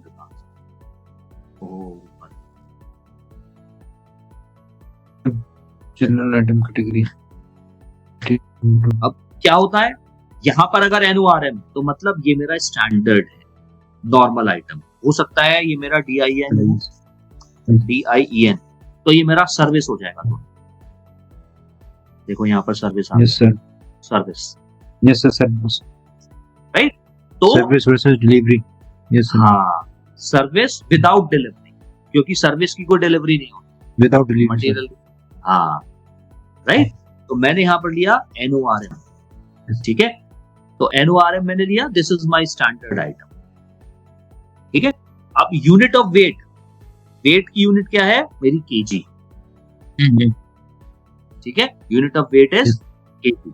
ग्रॉस वेट चाहो तो यहाँ आप मेंटेन कर सकते हो। सपोज करो मेरा ग्रॉस वेट है 100 kg, नेट वेट है मेरा 100 kg, दोनों बराबर हो सकते हैं, कोई दिक्कत नहीं है। एंटर मारने की ऐसी, ठीक, क्लियर। अब डिवीजन से यहाँ मेंटेन, अब देखो मैं व्यू में ना हर चीज मेंटेन करके चलता हूँ। अगर मैं यहाँ पर डिवीजन मेंटेन नहीं करूंगा तो मेरा सिस्टम जब मैं सेल्स ऑर्डर बनाऊंगा ना एरर देगा। अब मेरा कुछ डिवीजन है क्या बना हुआ? सर डिवीजन वही 0 to _1, वो तो डिस्ट्रीब्यूशन चैनल बताया था तुमने। सर दोनों सेम ही बनाए थे मैंने। अच्छा, दोनों सेम बनाए थे, _1 देख लेते हैं अगर होगा तो।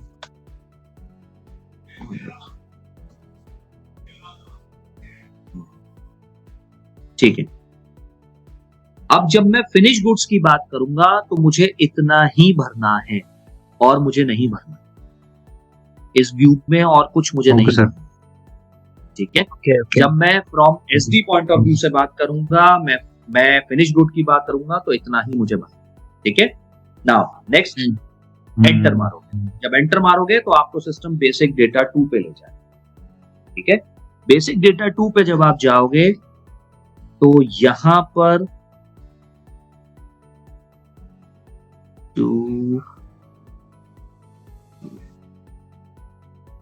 DG indicator profile, indicator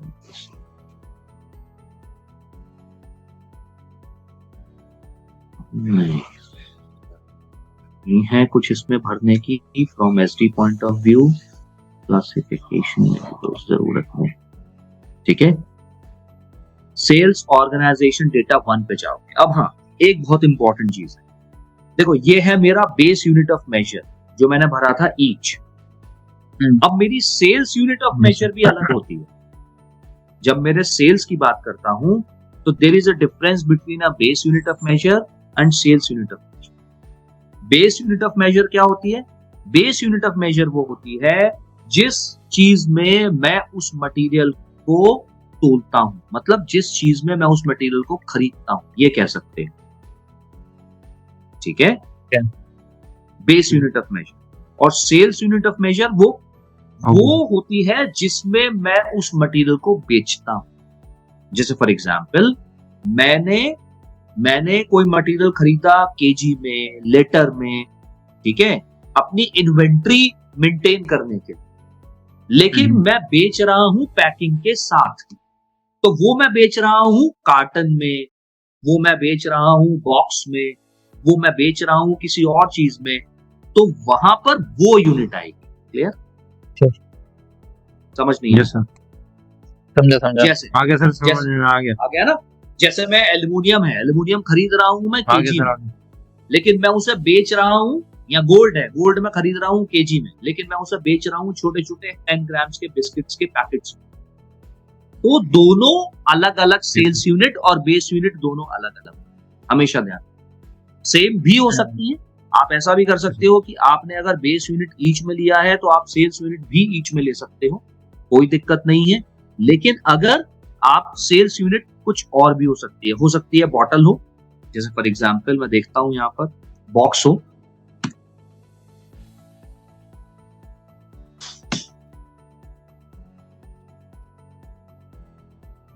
bottle है, देखो कार्टन मैंने लिया, तो मेरी सेल्स यूनिट आ गई कार्टन। अच्छा, इसकी क्यों जरूरत है? इसकी जरूरत इसलिए है कि जब मेरा प्राइसिंग प्रोसीजर बनेगा तो प्राइसिंग मेरी उसी हिसाब से कैलकुलेट होके आएगी।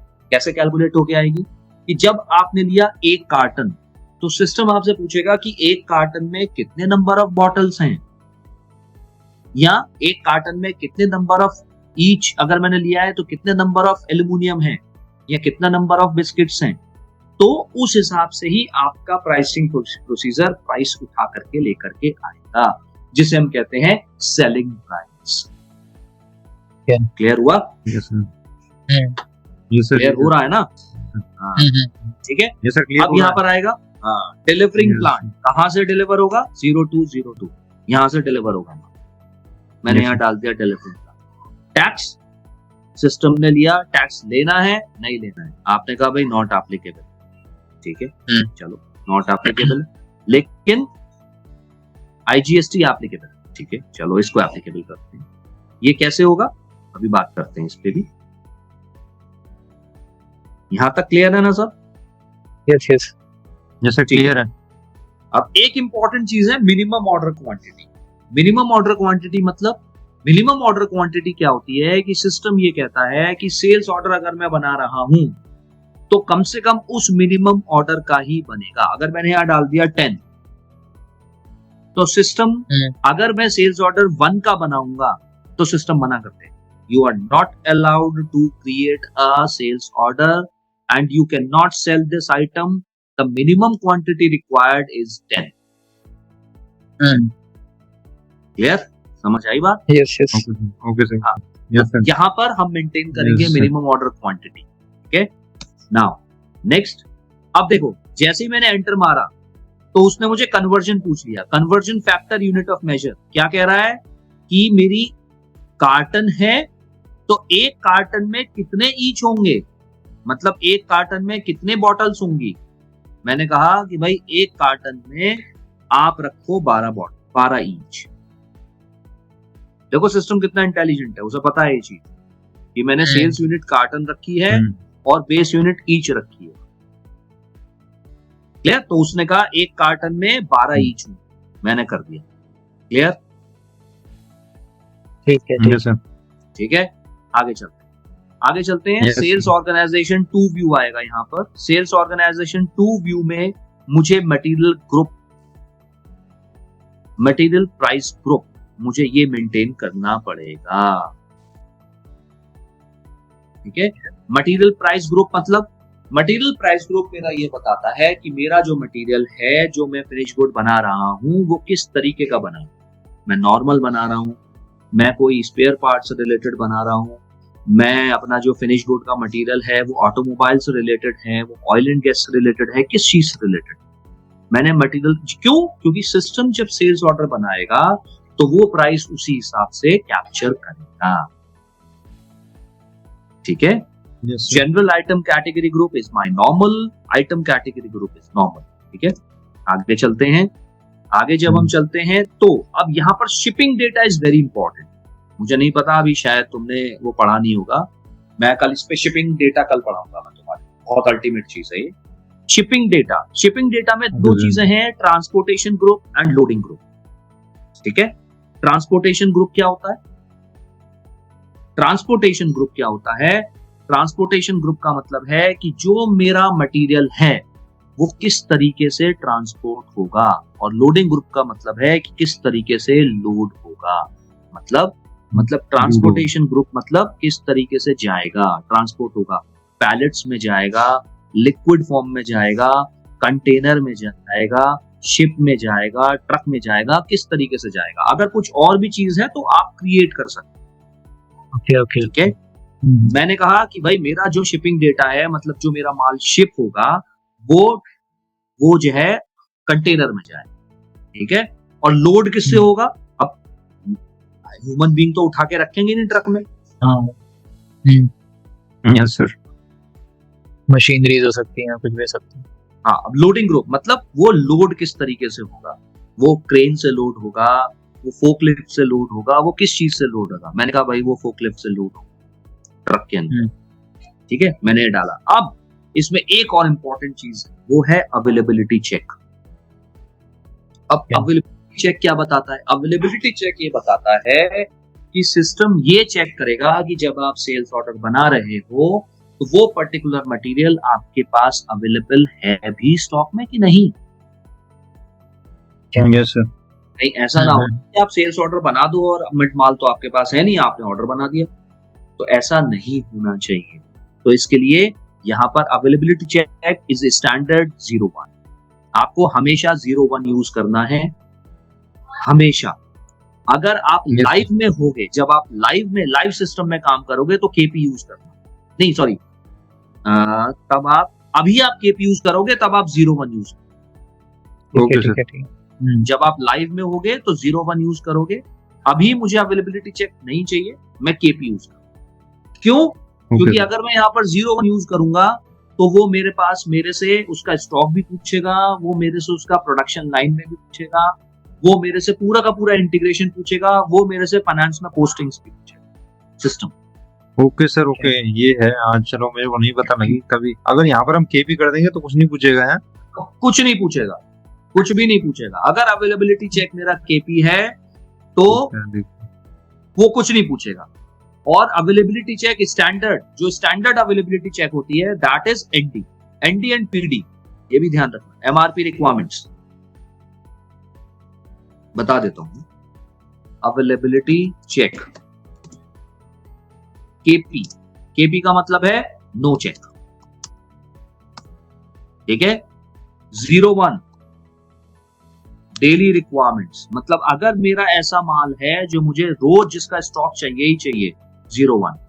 ठीक है, इसी तरीके से एमआरपी प्लानिंग होती है विच इज एनडी मतलब नो प्लानिंग। अगर मैं कहता हूं कोई ऐसा मटेरियल है जिसकी मुझे कोई प्लानिंग नहीं करनी, मुझे चाहिए ही नहीं, मुझे प्रोडक्शन में भी नहीं जाना, मुझे एमएम में भी नहीं जाना, मुझे उसकी डिलीवरी भी नहीं चेक करनी, नो प्लान। लेकिन अगर मैंने लाइव में, मैं किस पे काम करूंगा? मैं एनडी पे कभी काम नहीं करूंगा। लाइव में मैं काम करूंगा पीडी, प्री डिफाइंड प्लानिंग।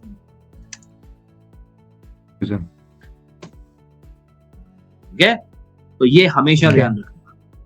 तो आगे चलते हैं।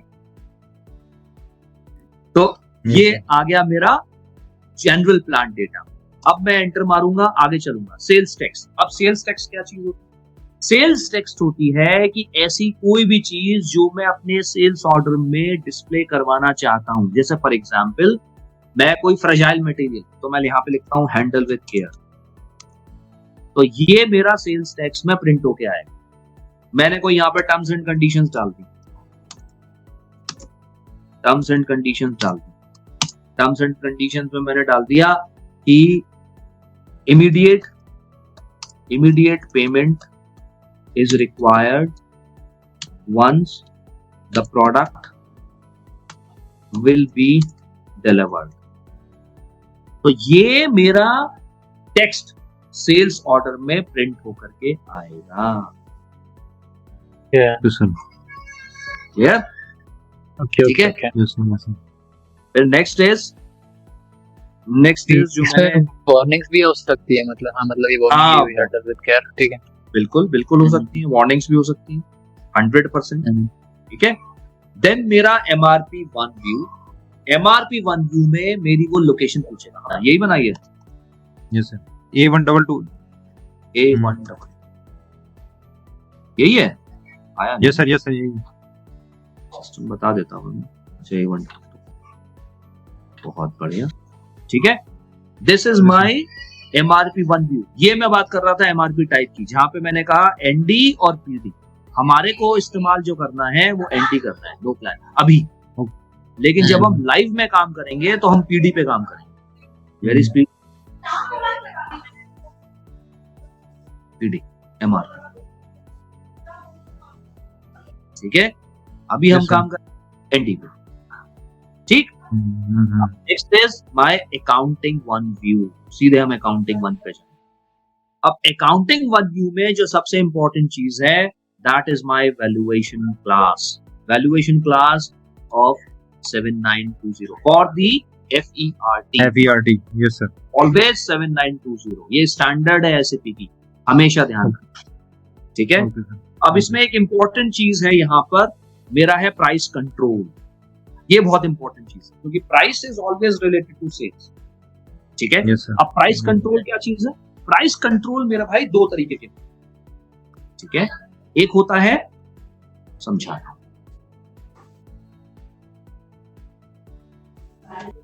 प्राइस कंट्रोल दो तरीके के होते हैं। पहला मेरा होता है स्टैंडर्ड और दूसरा मेरा होता है मूविंग एवरेज। अब स्टैंडर्ड और मूविंग एवरेज में क्या फर्क है? फर्क ये है कि आज मेरा माल कोई 100 रुपए पे है और मैं उसे 100 रुपए पे है और वो मैं खरीदता हूं 100 रुपए पे और मैं उसे बेचता हूं 120 रुपए पे, फॉर एग्जाम्पल।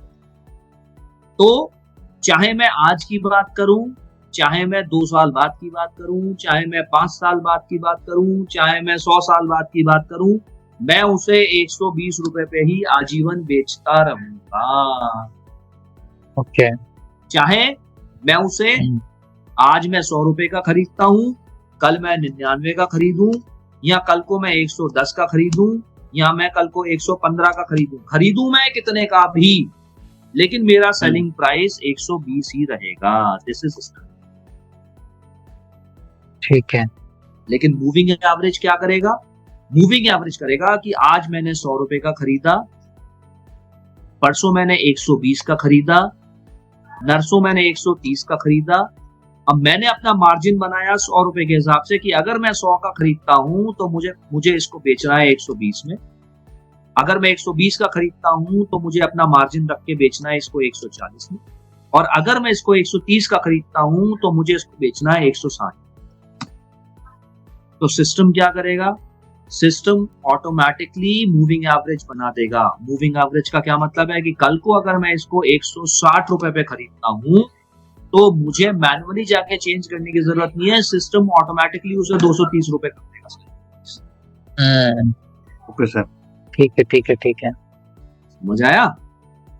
परसों अगर मैंने वो परचेजिंग प्राइस उसका 180 रुपए पे खरीदा तो सिस्टम ऑटोमेटिकली मेरे मार्जिन के हिसाब से कैलकुलेट करके 260 रुपए कर देगा। मुझे मैनुअली कोई चेंज करने की जरूरत नहीं है। This is the difference between a standard price and the moving average price. तो जनरली जब आप कंपनीज में देखोगे तो हमेशा moving average price control maintain रहता है मटेरियल मास्टर डेटा में। स्टैंडर्ड प्राइस कहाँ रहता है? जहां मुझे ये पता है कि अगले 5 साल तक मेरा कोई मटेरियल का माल परचेज का प्राइस चेंज होने वाला नहीं। लेकिन अगर मैं गोल्ड की बात करता हूँ, अगर मैं ऑयल्स की बात करता हूँ, अगर मैं पेट्रोल की बात करता हूँ, तो वहां पे हमेशा मूविंग एवरेज प्राइस रहता है।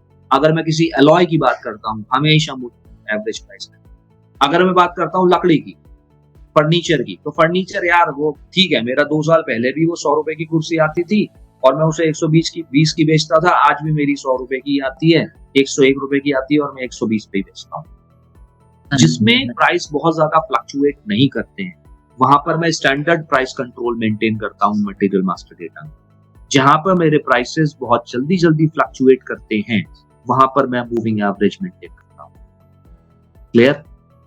ठीक है सर, ये मूविंग एवरेज में जो रेशो होता होगा वो सेम ही होता होगा फिर, जैसे परचेजिंग प्राइस और सेलिंग प्राइस का जो रेशो है, जैसे नहीं, 100 पे 1 नहीं एग्जांपल वाइज मैं अपना प्रॉफिट मार्जिन बना दिया ना। अब देखो, मैंने प्रॉफिट मार्जिन बनाया, मान लो, अब इसको ऐसे समझो, मैंने प्रॉफिट मार्जिन बनाया 10%, तो 100 रुपए सेम ही रखते हैं फिर हर केस में। ये तो प्रॉफिट मार्जिन तो सेम ही होता है ना भाई। मैं पहले कोई भी कंपनी वो पहले डिसाइड कर लेती है कि मुझे अपना प्रॉफिट मार्जिन इतना रखना है। ठीक है, ठीक। अगर कोई कंपनी अपना प्रॉफिट मार्जिन 50% रख रही है, तो वो मूविंग एवरेज प्राइस 50% के हिसाब से चेंज होता रहेगा, क्योंकि प्रॉफिट मार्जिन तो कंपनी अपने सारे ओवरहेड्स को चेक करके रखती है ना। कहती है कि अच्छा, इतनी मेरी रॉ मटेरियल की कॉस्ट है, इतनी मेरी प्रोडक्शन की कॉस्ट है, इतनी मेरी ट्रांसपोर्टेशन की कॉस्ट है, इतनी मेरी अपना ओवरहेड की कॉस्ट है, इतनी मेरी टैक्स भी लगेगा, तो उसके हिसाब से ये मेरा, मैं इसको 200 रुपए से ज्यादा मैं नहीं बेच सकता, तो मेरा मार्जिन भैया 5% आ रहा है, तो मैं 5% रख पाऊंगा, मैं मजबूर हूँ, क्योंकि मेरा कॉम्पिटिटर 200 रुपए में ही बेच रहा है। ठीक है, ठीक है, ठीक है। तो इस तरीके से प्राइस मार्जिन पूरे कंपनीज में, बिजनेस में सेट किए जाते हैं। ठीक है, ठीक है। तो अब आते हैं दोबारा से हम एसएपी पे नाउ। ठीक है, अभी प्राइस कंट्रोल या तो मेरा स्टैंडर्ड रहेगा या फिर मूविंग एवरेज। ठीक है, ठीक है, अभी मैंने स्टैंडर्ड लिया, आगे चलेंगे, एंटर मारेंगे, ये कह रहा है with price control S enter standard price. अब कह रहा है क्या कि आपने एस चूज किया है, तो भाई स्टैंडर्ड प्राइस रख दो इसका। मैंने कहा कि ठीक है भाई, 550 रुपए रख देते हैं स्टैंडर्ड प्राइस। ठीक है, एंटर मारा मैंने। अभी कह रहा है do you want to save your data for the material, material number is 12743। मैंने कहा यस।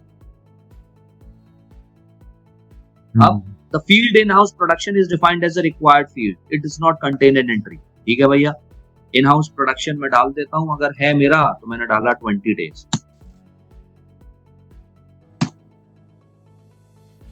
सेव, मेरा मटेरियल नंबर सेव हो गया 12743।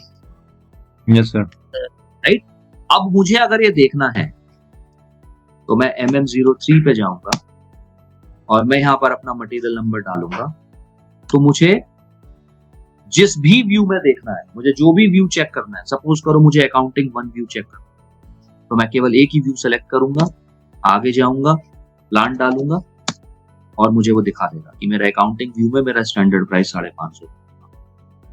ओके। अगर मुझे सारे व्यूज देखने हैं तो मैं सारे व्यूज पे जाकर के देख सकता हूँ। Okay sir. ठीक है, मुझे बेसिक डेटा 1 भी देखना है, मुझे सेल्स और भी देखना है, मुझे MRP 1 भी देखना है, अकाउंटिंग 1 भी देखना है, तो मैं जाऊंगा, मैं डालूंगा, हाँ ठीक है, हाँ A1 sales organization is my 0202। Sir valuation type क्या होता है? वैल्यूएशन टाइप, देखो, वैल्यूएशन टाइप इज माय, समझो kind of a material type. अच्छा सर। जो मेरा प्लांट होता है ना, उसे मैं वैल्यूएशन एरिया भी बोलता हूँ। Yes sir. ठीक है, तो वैल्यूएशन टाइप क्या होता है? वैल्यूएशन टाइप ये होता है, एक तरीके से ऐसे समझो कि ये मटेरियल मेरा नया है, ये मटेरियल मेरा यूज्ड है, ये मटेरियल जिससे कि आप उसका स्टॉक मेंटेन कर पाओ, सब स्टॉक्स मेंटेन कर पाओ। इसमें क्या होता है, 2-3 चीजें होती हैं। एक होती है स्प्लिट वैल्यूएशन।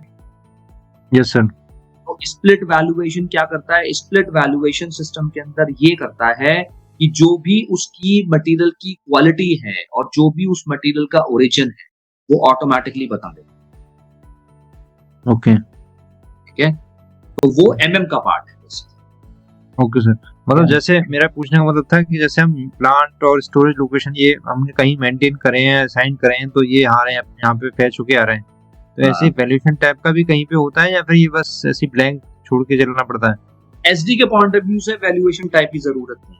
वैल्यूएशन टाइप ये समझो कि हम ग्रेड मेंटेन करते हैं मटेरियल का, कि स्टॉक अगर मैंने A वेंडर से मंगाया है, वेंडर B से मंगाया है, तो उसका ग्रेड क्या है, ग्रेड ए मटेरियल है, ग्रेड बी मटेरियल है, उसकी, जिससे कि हम उसकी कॉस्ट को मैनेज कर सकें। ग्रेड ए मटेरियल है तो उसकी कॉस्ट अच्छी होगी, मतलब महंगा मटेरियल। ग्रेड बी मटेरियल है तो उसकी कॉस्ट अच्छी नहीं होगी, तो वो हम वैल्यूएशन टाइप के हिसाब से मैनेज करते हैं। ठीक है। और डिस्ट्रीब्यूशन चैनल हमारा _1। Yes sir. हम यहाँ पर अब अपने सारे व्यूज जो जो हमने सेलेक्ट किए हैं हम एंटर मारते चले जाएंगे, वो व्यूज हमारे सामने दिखता चलेगा।